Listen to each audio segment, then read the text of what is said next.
Hello, and welcome to another Lincoln property blog, brought to you by Walters.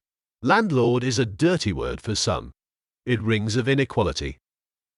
Others say it's absolutely disgusting that this unfairness is allowed to pervade our society. This week Joanne explains why being a landlord isn't inherently unethical. The reality is, we need landlords to invest in housing because not everyone wants or can afford to buy their own home. The city of Lincoln has witnessed a profound transformation in its housing landscape over the last few years, and the surge in private renting has led to significant debates about the morality of the buy-to-let market.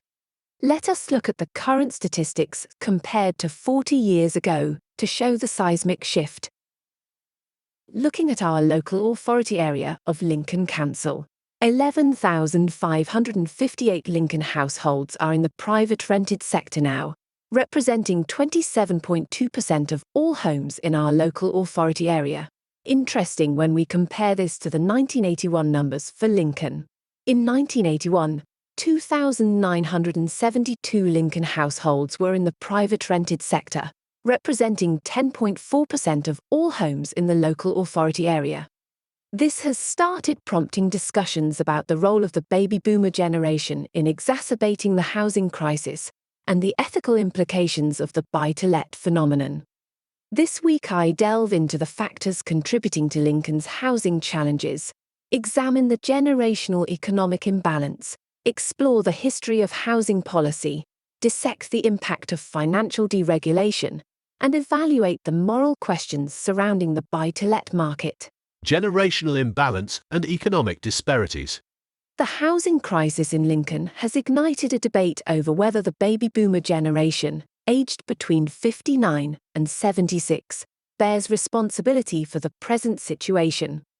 Born after World War II, this generation experienced unparalleled economic growth and prosperity during the 1970s and 1980s, benefiting from improved education, government subsidies, rising property prices, and technological advancements. However, critics argue that the success of baby boomers has contributed to a generational economic imbalance, leaving their children struggling with soaring rents and burdensome mortgages. A glimpse into the past of the Lincoln property market. To comprehend Lincoln's current housing challenges, one must trace the key events that shaped its housing market. The mass construction of council housing during the 1950s and 60s, followed by the sell-off of many council houses in the 1980s under Margaret Thatcher's government, is blamed by many for their role in altering the market dynamics.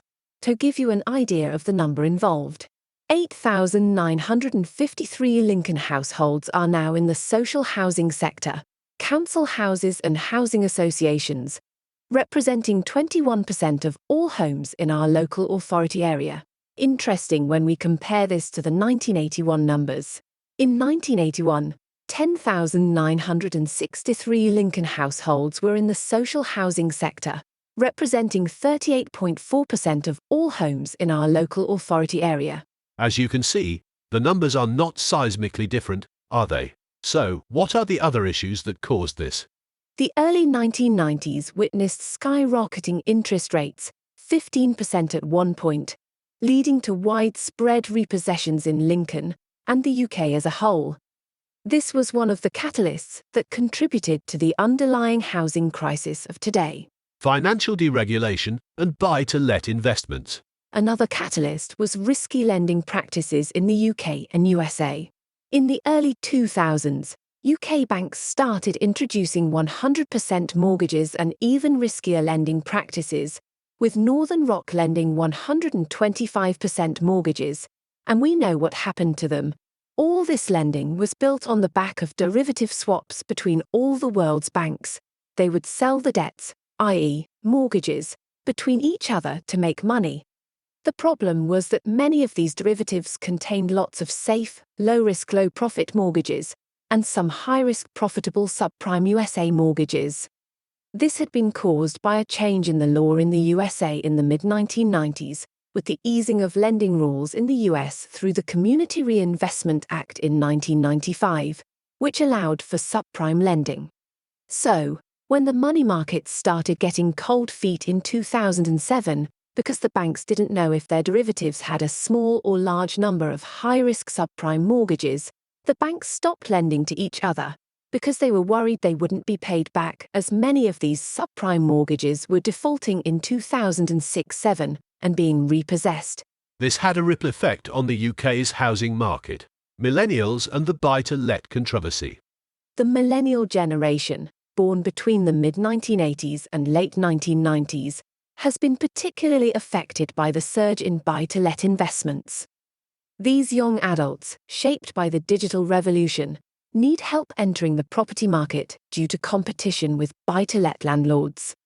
Critics often portray Lincoln landlords as greedy individuals capitalizing on the housing crisis, exacerbating the sense of social despair among millennials. However, as I wrote in the Lincoln property blog a few weeks ago, 64% of Lincoln landlords are not increasing their rents. If you want to read that article, drop me a message request. Role of the property developers in the housing shortage. In response to the growing housing demand, property investors have stepped up, acquiring dilapidated properties and repurposing them into habitable homes.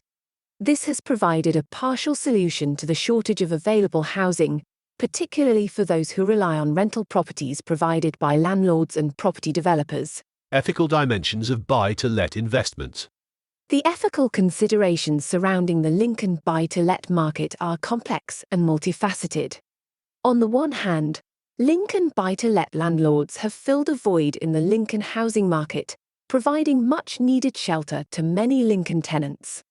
On the other hand, concerns arise regarding exploitative practices by a handful of rogue landlords and the potential commodification of a basic human need of shelter.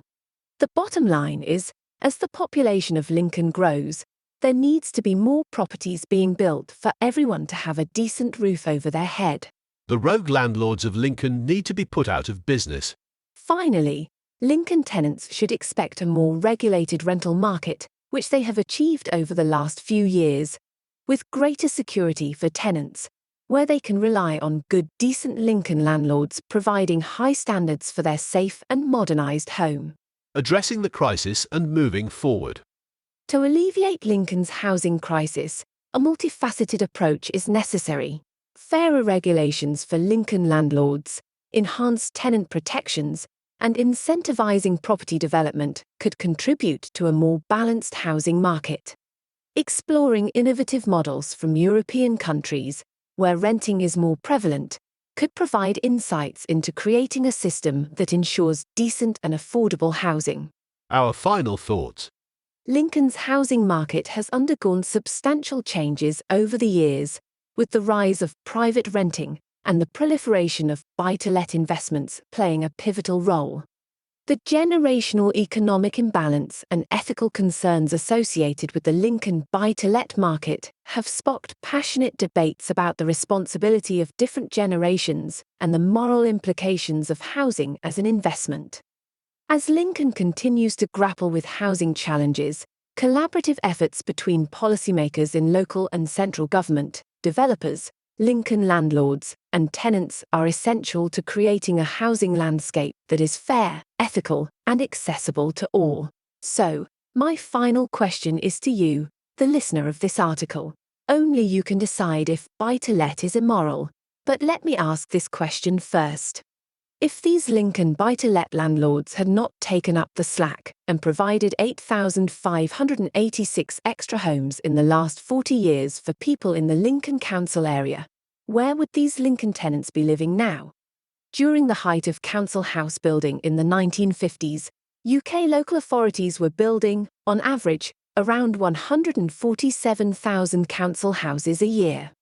In the last decade, UK local authorities have only averaged building around 1,400 council homes a year. It would cost Lincoln Council £1.09 billion to build all those 8,586 buy-to-let homes today that local landlords have funded themselves, a figure that assumes the council build on land they own. That building sum would take up 100% of our local authority's budget for the next 8 to 10 years, All this conjures up many questions such as, is the buy-to-let practice immoral or in fact necessary? Should, as recently voiced, landlords be restricted to one rental property each? What would our housing landscape be like without rented accommodation? Of the 11,558 Lincoln households that are in private rented accommodation, how many of those have little or no option other than to rent? So where would they be if there was no private rented sector?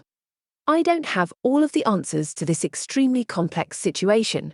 These are just a few of my thoughts. Tell me yours. As a local estate agent, I deeply understand the Lincoln property market. With my expertise and personalized guidance, we can navigate the selling process together, ensuring you achieve the best possible outcome. Contact me today to unlock the full potential of your Lincoln house and secure a successful sale. Our personalized advice and guidance are tailored to your situation, giving you the information you need to make informed decisions. Our September and early October marketing slots are now open and available to book, and we are happy to pre-book your appointment weeks in advance to ensure you get the right advice, the right agent, and the right price for your home. We only list 20 new properties per month, as we pride ourselves in offering the best customer service, so often promised by others, but not always provided. So to us, all our clients are names with individual personalities, not just numbers in a vast database. We truly believe that limiting our new clients allow us to provide the bespoke service your home deserves. Please do like and share all of our social media channels to get regular updates on the Lincoln property market.